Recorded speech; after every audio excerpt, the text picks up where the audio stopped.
한 기업이 세계 반도체 시장의 71%를 장악했습니다.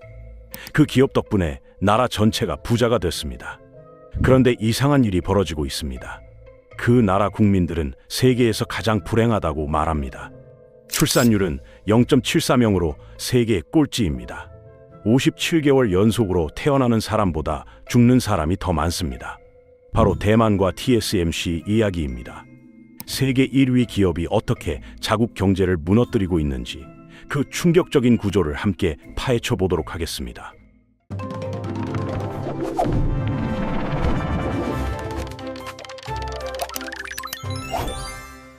숫자만 보면 대만은 성공한 나라입니다. TSMC는 2024년 한 해 동안 128조 원의 매출을 올렸습니다. 영업이익률은 45%에 달하는데 100원을 벌면 45원이 순수하게 남는다는 뜻이죠. 전 세계 스마트폰, 컴퓨터, 자동차에 들어가는 첨단 반도체의 대부분이 이 회사에서 만들어집니다.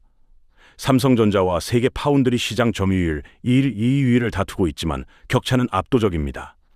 파운드리란 반도체 설계는 다른 회사가 하고 생산만 전문으로 맡아서 하는 사업입니다. 삼성이 8%대인 것과 비교하면 거의 9배 차이가 납니다. 그런데 정작 대만 국민들의 삶은 어떨까요? 대만의 합계 출산율은 2025년 기준 0.74명으로 전망됩니다. 한국보다도 낮습니다. 세계에서 가장 아이를 낳지 않는 나라가 된 겁니다. 젊은 세대는 결혼도 출산도 포기하고 있습니다. 왜 이런 일이 벌어졌을까요? 대만 사람들은 TSMC를 호국 신산이라고 부릅니다. 나라를 지키는 신성한 산이라는 뜻입니다. 하지만 최근에는 다른 별명이 붙었습니다. 호국 신산이 아니라 탐식 괴수, 즉 모든 것을 집어삼키는 괴물이라는 겁니다. TSMC가 대만의 인재, 돈을 모조리 빨아들이고 있다는 자조 섞인 표현입니다. 실제로 TSMC 직원들의 연봉은 상상을 초월합니다. 2024년 기준 직원 평균 연봉은 1억 6천만 원을 넘습니다. 입사 2년 차에 1억 2천만 원입니다. 여기에 성과급까지 더해집니다. 2024년 TSMC는 직원들에게 총 6조 2천억 원의 성과급을 뿌렸습니다. 1인당 평균 9,200만 원입니다. 연봉과 성과급을 합치면 웬만한 직원도 2억 원 이상을 가져갑니다. 문제는 이 엄청난 보상이 대만 사회 전체를 뒤흔들고 있다는 점입니다. TSMC에 가지 못한 사람들은 상대적 박탈감에 시달립니다. 같은 공대를 나왔는데 TSMC에 간 친구는 2억을 벌고 다른 회사에 간 자신은 5천만 원을 법니다. 이런 격차가 사회 전반의 불만으로 이어지고 있죠. 게다가 TSMC의 높은 연봉은 다른 산업의 인재를 빨아들입니다. 의사, 변호사, 교수를 꿈꾸던 인재들이 TSMC로 몰립니다. 대만의 미래를 이끌어야 할 청년들이 오직 한 기업만 바라보게 된 겁니다. 이것이 바로 대만 국민들이 TSMC를 두려워하기 시작한 이유입니다. 그렇다면 TSMC는 대만 경제에서 얼마나 큰 비중을 차지하고 있을까요? 대만 주식시장에서 TSMC가 차지하는 비중은 30%가 넘습니다. 한 기업이 전체 주식시장의 3분의 2를 차지하는 겁니다. 한국으로 치면 삼성전자, 현대차, SK하이닉스를 합친 것보다 더 큰 비중이죠. TSMC 주가가 오르면 대만 증시가 오르고 TSMC 주가가 떨어지면 대만 증시가 무너집니다. 한 나라의 경제가 단 하나의 기업에 완전히 종속되어 버린 겁니다. 더 심각한 문제가 있습니다. 대만 제조업에서 반도체와 전자산업이 만들어내는 가치는 전체의 57.5%에 달합니다. 쉽게 말해 대만 공장에서 생산되는 것의 절반 이상이 반도체라는 뜻입니다.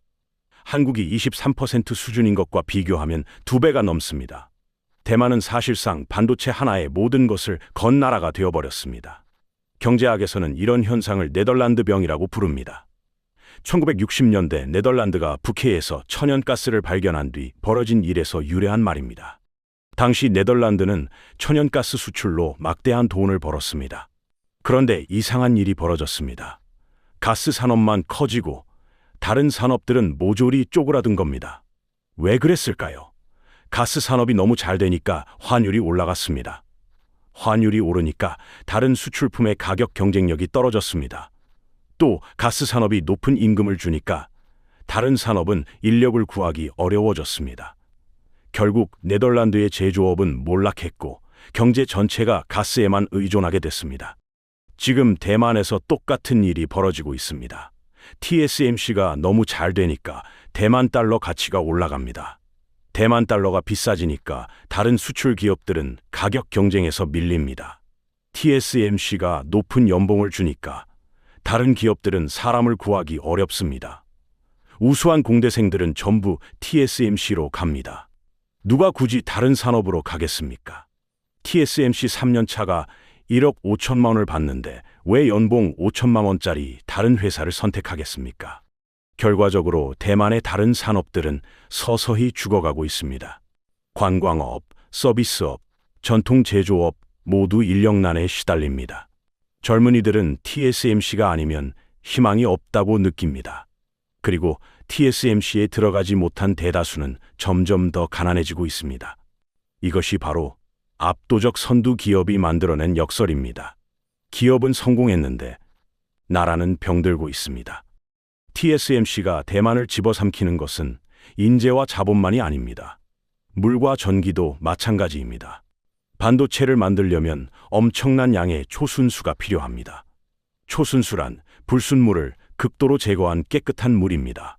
반도체 웨이퍼를 씻어내는 데 쓰입니다. 웨이퍼란 반도체의 재료가 되는 얇은 원판을 말합니다. TSMC 하나가 사용하는 물의 양은 대만 전체 공업용수의 상당 부분을 차지합니다. 문제는 대만이 물 부족 국가라는 점입니다. 대만은 섬나라이고 산이 많습니다. 비가 와도 빗물이 바다로 빠르게 흘러나갑니다. 저수시설이 부족해서 물을 저장하기 어렵습니다. 2021년 대만은 56년 만에 최악의 가뭄을 겪었습니다. 당시 정부는 고민에 빠졌습니다. 농업용수를 줄여서 TSMC 공장에 물을 대야 했습니다. 농민들은 논에 물을 댈 수 없었습니다. 정부가 반도체 공장을 살리기 위해 농업을 희생시킨 겁니다. 결국 경제를 지키려다 농초지는 상황이 벌어졌습니다. 전기 문제는 더 심각합니다. 반도체 공장은 24시간 쉬지 않고 돌아갑니다. 잠깐이라도 전기가 끊기면 생산 중이던 반도체가 전부 못 쓰게 됩니다. 2024년 대만 타이난 과학단지에서 6시간 동안 정전이 발생했습니다. 이 사고로 웨이퍼 3만 장이 손상됐고 약 100억 원의 손실이 났습니다. 고작 6시간 정전에 100억 원이 날아간 겁니다. 대만은 원래 원자력 발전 비중이 높았습니다. 하지만 2025년까지 탈원전을 목표로 삼았습니다. 탈원전이란 원자력 발전소를 단계적으로 폐쇄하고 다른 에너지원으로 대체하는 정책입니다. 그런데 현실은 녹록지 않습니다. 대체할 재생에너지 시설이 아직 충분하지 않습니다. 그 사이에 TSMC는 계속 공장을 늘리고 있습니다. 전력 수요는 폭발적으로 증가하는데 공급은 따라가지 못합니다. 결국 대만은 딜레마에 빠졌습니다. TSMC를 포기할 수는 없습니다. 대만 경제의 생명줄이니까요. 하지만 TSMC를 계속 키우려면 물과 전기가 더 필요합니다. 물과 전기를 더 공급하려면 환경을 희생해야 합니다. 농업을 희생해야 합니다. 결국 한 기업을 살리기 위해 나라의 다른 부분이 조금씩 죽어가는 겁니다. 이것이 바로 TSMC라는 거대한 괴물이 만들어낸 인프라 위기입니다. 인프라만 문제가 아닙니다. 대만 국민들이 가장 고통받는 것은 집값입니다. TSMC 본사가 있는 신주시의 집값은 지난 5년간 99% 올랐습니다. 거의 2배가 된 겁니다. TSMC 신규 공장이 들어서는 지역은 더 심합니다. 보산구라는 곳은 5년 사이에 집값이 120.7% 상승했습니다. TSMC 관리자들이 직원들에게 가장 자주 묻는 질문이 있습니다. 바로 집 샀느냐는 겁니다. 왜 이런 질문을 할까요? 집을 사면 대출 때문에 7, 8년은 회사를 떠나지 못하기 때문입니다. 회사 입장에서는 직원을 붙잡아 두는 가장 확실한 방법이 집을 사게 만드는 겁니다. 그래서 TSMC 직원들은 높은 연봉을 받자마자 집을 삽니다. 그리고 그 순간 황금 수갑이 채워집니다. 높은 연봉을 받지만 대출에 묶여 떠날 수 없는 상태가 되는 겁니다. 더 큰 문제는 TSMC에 다니지 않는 사람들입니다. 신주시에서 일반 직장인이 집을 사려면 월급을 한 푼도 쓰지 않고 16년을 모아야 합니다. 타이베이보다 더 심합니다. 서울의 소득 대비 집값 비율이 높다고 하지만 신주시는 이미 그 수준을 넘어섰습니다. 뉴욕이 7.1배, 싱가포르가 3.8배인데 타이베이는 16.1배입니다. 신주는 그보다 더합니다.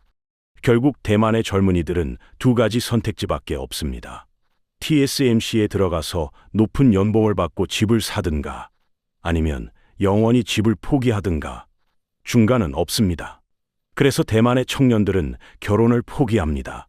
출산을 포기합니다. 결혼하고 아이를 낳으려면 집이 필요한데 집을 살 방법이 없으니까요. 높은 집값과 막막한 미래가 젊은 세대의 희망을 앗아가고 있습니다.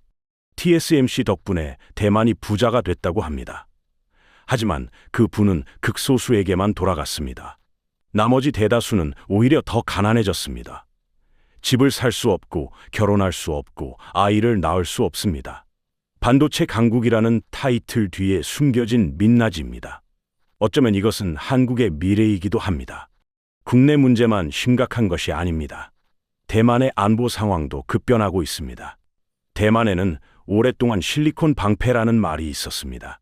세계가 TSMC 반도체 없이는 돌아가지 않으니 누구도 대만을 함부로 건드리지 못한다는 뜻입니다. 중국이 대만을 침공하면 미국이 나서서 막아줄 것이다. 왜냐하면 TSMC가 없으면 미국 경제도 멈추기 때문이다. 이것이 실리콘 방패의 논리였습니다. 그런데 2025년 3월 충격적인 장면이 펼쳐졌습니다. TSMC 웨이저자 회장이 백악관을 방문했습니다. 미국에 1,000억 달러, 우리 돈으로 약 145조 원을 투자하겠다고 발표했습니다. 트럼프 대통령은 환하게 웃으며 악수했습니다. 그런데 불과 나흘 뒤 같은 트럼프 대통령이 기자들 앞에서 이렇게 말했습니다. 대만이 우리 반도체 산업을 훔쳐갔다고요. 145조 원을 받아내고 나흘 만에 도둑이라고 부른 겁니다. 트럼프는 더 나아갔습니다. 한국에도 약간 반도체가 있다고 언급했습니다. 미국 대통령이 공개석상에서 한국 반도체를 거론한 것은 이번이 처음이었습니다. 삼성전자와 SK하이닉스를 겨냥한 발언으로 해석됩니다. 트럼프의 메시지는 명확합니다. 반도체를 미국으로 가져오라는 겁니다. 그렇지 않으면 관세를 때리겠다는 압박입니다. 더 무서운 것은 트럼프의 본심입니다. 2024년 블룸버그 인터뷰에서 트럼프는 이런 말을 했습니다. 중국이 대만을 침공하면 어떻게 할 거냐는 질문에 그는 이렇게 대답했습니다. 그건 제한재앙이 될 것이다. 하지만 적어도 우리는 반도체 사업을 계속할 위치에 있게 될 것이다. 쉽게 말해 대만이 망해도 미국은 반도체 사업을 계속할 수 있다는 뜻입니다. 대만을 지키겠다는 말이 아닙니다. 대만이 무너져도 미국은 괜찮다는 말입니다. 이제 실리콘 방패는 금이 가기 시작했습니다. 미국은 더 이상 대만을 지켜야 할 이유가 줄어들고 있습니다. TSMC 기술이 미국으로 옮겨가고 있기 때문입니다. 대만 입장에서 이것은 나라의 존재 자체가 흔들리는 위기입니다. 그동안 대만을 지켜주던 방패가 조금씩 사라지고 있습니다. 그 방패를 스스로 미국에 넘겨주고 있는 것입니다. 트럼프의 압박 속에서 TSMC는 해외로 빠르게 이동하고 있습니다. 미국 애리조나에는 이미 첫 번째 공장이 가동을 시작했습니다. 2025년 초 기준으로 이 공장은 흑자를 기록하고 있습니다. 애플과 엔비디아가 이 공장에서 만든 4나노미터 공정 반도체를 대량으로 주문하고 있기 때문입니다. 4나노미터는 머리카락 굵기의 약 2만 분의 1 수준입니다. 현존하는 가장 정밀한 반도체 제조 기술입니다. 미국 공장이 성공하면서 TSMC는 투자를 더 늘리고 있습니다. 기존에 약속한 650억 달러에 더해 1,000억 달러를 추가로 투자하겠다고 발표했습니다. 2030년까지 미국에만 총 1,650억 달러, 약 240조 원을 쏟아붓겠다는 계획입니다. 여기서 중요한 변화가 있습니다. 그동안 TSMC는 해외 공장에서는 구형 공정만 생산했습니다. 최첨단 기술은 대만에서만 만들었습니다. 하지만 이번에는 다릅니다. 미국의 최첨단 공정과 함께 연구발 센터까지 짓겠다고 발표했습니다. 반면 일본 구마모토 공장은 고전을 면치 못하고 있습니다. 이 공장은 12나노미터에서 28나노미터 공정을 생산합니다. 주로 자동차용 반도체를 만드는 성숙 공정입니다. 성숙 공정이란 최신 기술은 아니지만 안정적으로 대량 생산이 가능한 기존 기술을 말합니다. 문제는 자동차 시장이 예상보다 부진하다는 점입니다. 2025년 상반기 기준으로 일본 공장은 2천억 원 이상의 적자를 기록한 것으로 알려졌습니다. 여기서 대만 국민들이 우려하는 시나리오가 있습니다. 미국 공장은 성공하고 일본과 독일에도 공장이 늘어납니다. 그러면 TSMC의 핵심 기술과 인력이 점점 해외로 빠져나갑니다. 실제로 이미 수천 명의 대만 엔지니어들이 미국으로 파견됐습니다. 이들 중 상당수는 미국에 정착할 가능성이 높습니다. 대만에서 가장 똑똑한 인재들이 조용히 나라를 떠나고 있는 겁니다. 결국 대만 본토에는 점점 껍데기만 남을 위험이 커지고 있습니다. 지금은 TSMC 덕분에 대만이 부자입니다. 하지만 10년 뒤에는 어떨까요? 핵심 기술은 미국으로 갔고 우수 인력도 미국으로 갔고 남은 것은 구형 공장뿐인 상황이 올 수도 있습니다. 이런 상황에서 더 큰 위협이 다가오고 있습니다. 바로 2027년입니다. 2021년 미국 인도태평양 사령관을 지낸 필 데이비드슨 제독이 미국 의회 청문회에서 경고했습니다. 6년 안에 중국이 대만을 침공할 가능성이 있다고요. 그가 말한 6년 뒤가 2027년입니다. 이 경고가 나온 뒤로 안보 전문가들 사이에서는 데이비드슨 창이라는 표현이 생겼습니다. 2027년을 전후로 중국의 대만 침공 가능성이 가장 높아지는 위험한 시기를 뜻합니다. 왜 하필 2027년일까요?